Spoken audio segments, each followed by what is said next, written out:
Shalom, selamat pagi Bapak Ibu Saudara-saudara yang dikasih oleh Tuhan Yesus Kristus.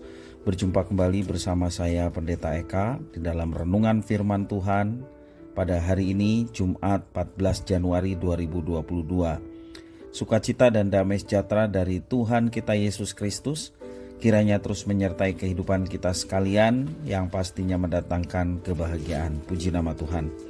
Sampai pada pembacaan kita hari ini, Mazmur yang ke-11. Kiranya firman Tuhan yang kita baca boleh memberkati kita sekalian. Baik Bapak Ibu Saudara-saudara, sebelum kita akan merenungkan bagian pembacaan kita hari ini, kita akan berdoa. Tuhan Allah Bapa di surga, yang kami puja sembah di dalam Yesus Kristus, kami sungguh bersyukur dan berterima kasih kepada Tuhan yang terus memelihara hidup kami sampai pada pagi hari ini. Kami mau terus bersama dengan Tuhan, dan juga melalui pembacaan perenungan firman Tuhan, kami semakin mengenal Engkau dan terus bertumbuh di dalam kasih-Mu. Sehingga apa yang kami perbuat, apa yang kami lakukan, sungguh-sungguh seturut dengan kemauan dan kehendak Engkau ya Tuhan. Terima kasih ya Tuhan, sebentar kami mau belajar kembali firman Tuhan. Kau mampukan kami untuk dapat memahaminya, Kau juga menolong untuk kami dapat menggenapinya. Terima kasih Bapa, inilah diri kami sedia untuk belajar firman Tuhan. Demi nama Tuhan Yesus Kristus kami sudah berdoa dan bersyukur. Haleluya, amin. Mazmur 11. Untuk pemimpin biduan dari Daud. Pada Tuhan aku berlindung. Bagaimana kamu berani berkata kepadaku, terbanglah ke gunung seperti burung. Sebab lihat orang fasik melentur busurnya. Mereka memasang anak panahnya pada tali busur untuk memanah orang yang tulus hati di tempat gelap. Apabila dasar-dasar dihancurkan, apakah yang dapat dibuat oleh orang benar itu? Tuhan ada di dalam bait-Nya yang kudus.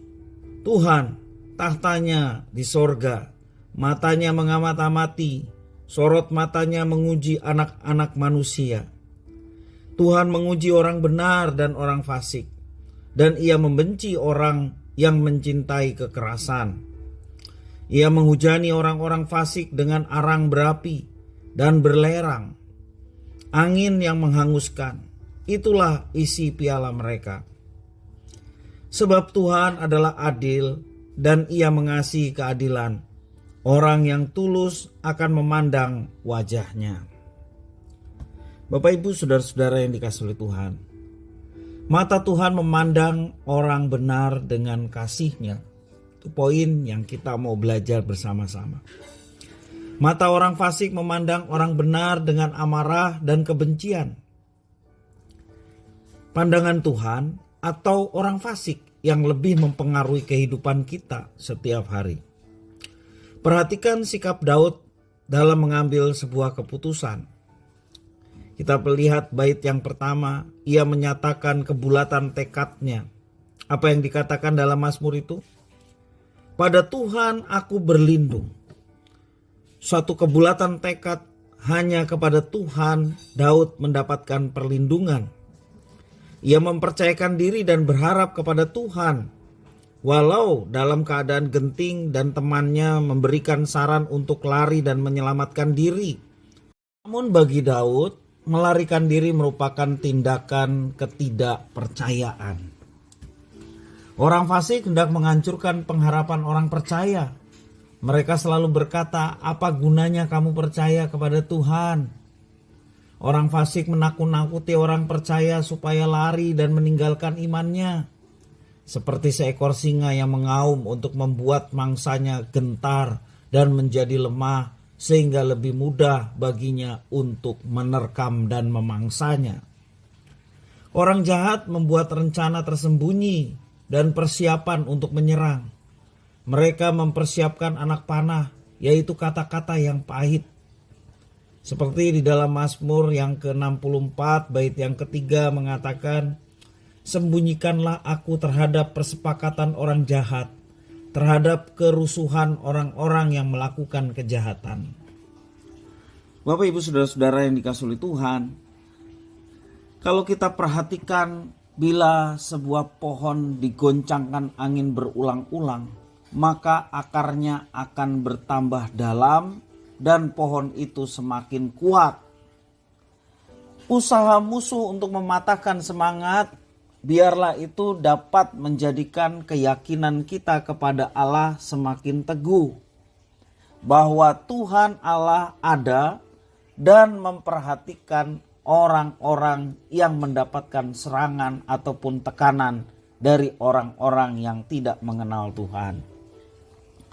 Kita tidak dapat melihat wajah Tuhan secara kasat mata, tetapi kita dengan iman meyakini bahwa Tuhan ada, Tuhan berkuasa dan berdaulat, Dia yang akan memelihara hidup kita karena Dia melihat kita. Allah bertahta di dalam bait-Nya yang kudus, itu yang dikatakan pemazmur. Dan di dalam hati orang yang telah dipilihnya, yakni orang-orang yang dikuduskannya. Tidak ada alasan untuk menjadi tawar hati karena Tuhan masih memerintah, berdaulat, berkuasa, dan memelihara umat yang dikasihinya. Tuhan akan memisahkan orang fasik dan orang benar. Sebagai hakim yang benar, sebagai hakim yang adil, Tuhan Allah akan menghukum orang yang fasik dan akan melindungi orang yang benar. Penghukuman itu berupa arang berapi, dikatakan pemazmur. Arang berapi dan belerang serta angin yang menghancurkan seperti peristiwa Sodom dan Gomora. Karena itu Bapak Ibu Saudara-saudara yang dikasihi oleh Tuhan, mari kita tetap di dalam kasih-Nya. Mari kita tetap di dalam rencananya. Jangan menyimpang ke kanan dan ke kiri.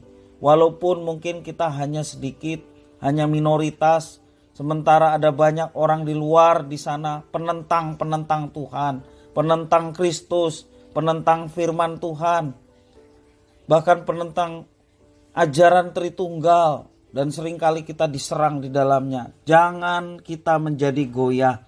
Semakin angin kencang, akar sebuah pohon semakin kuat dan semakin dalam menjadi benteng kekuatan dari sebuah pohon.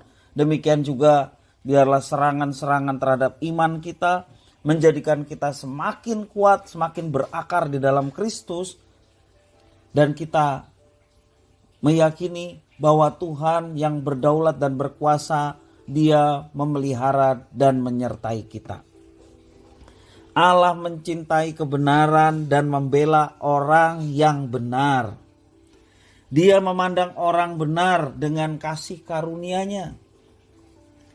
Mazmur 11 ini mendorong kita untuk tetap bergiat di dalam Tuhan sepanjang waktu yang Tuhan percayakan kepada kita sekalian. Mari Bapak Ibu Saudara-saudara, apapun goncangan iman kita, kita bersandar kepada Tuhan. Mungkin intimidasi dari orang yang dikatakan pemazmur orang fasik. Orang fasik adalah orang yang sesungguhnya merasa bahwa dirinya benar karena sudah memiliki kebenaran. Ada kebenaran sejati yang diberikan kepadanya tetapi dia menolaknya, justru menyerang kebenaran sejati itu. Nah Bapak Ibu Saudara-saudara, jangan takut terhadap orang demikian. Andalan kita adalah Tuhan. Mari kita tetap bergiat di dalam Tuhan. Mari kita tetap bergabung dalam rencananya. Maka Tuhan menyertai kita dan penyertaan Tuhan itu nyata.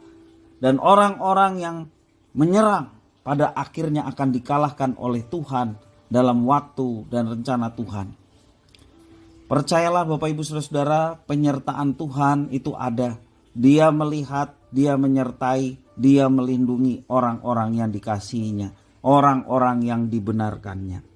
Kiranya firman Tuhan memberkati kita sekalian. Mari kita berdoa. Tuhan Allah Bapa di surga, yang kami puja, kami sembah di dalam Yesus. Kami bersyukur atas firman Tuhan, Mazmur yang 11 ini. Tuhan tolonglah supaya kami tetap teguh di dalam Engkau. Engkau yang memberikan kekuatan untuk kami tetap berpegang pada firman Tuhan, pada ajaran-ajaran yang benar dari Tuhan. Kami bersyukur atas Tuhan yang menjadi manusia di dalam Yesus Kristus.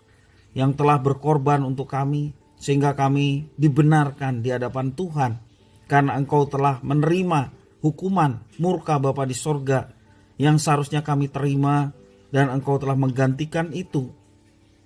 Engkau yang tidak mengenal dosa telah dibuatnya menjadi dosa karena kami, supaya kami di hadapan Tuhan dibenarkan. Terima kasih ya Tuhan atas kasih karunia yang begitu besar. Kami tidak takut menghadapi apapun, karena Engkau menyertai kami, Engkau menguatkan kami, dan kedaulatan kuasa Tuhan yang akan membentengi kami, sehingga kami menjadi pemenang-pemenang di dalam perjalanan kehidupan kami. Terima kasih Tuhan, inilah diri kami. Kami sedia untuk menjadi pelaku-pelaku firman. Demi nama Tuhan kami Yesus Kristus, kami sudah berdoa dan bersyukur. Haleluya. Amin.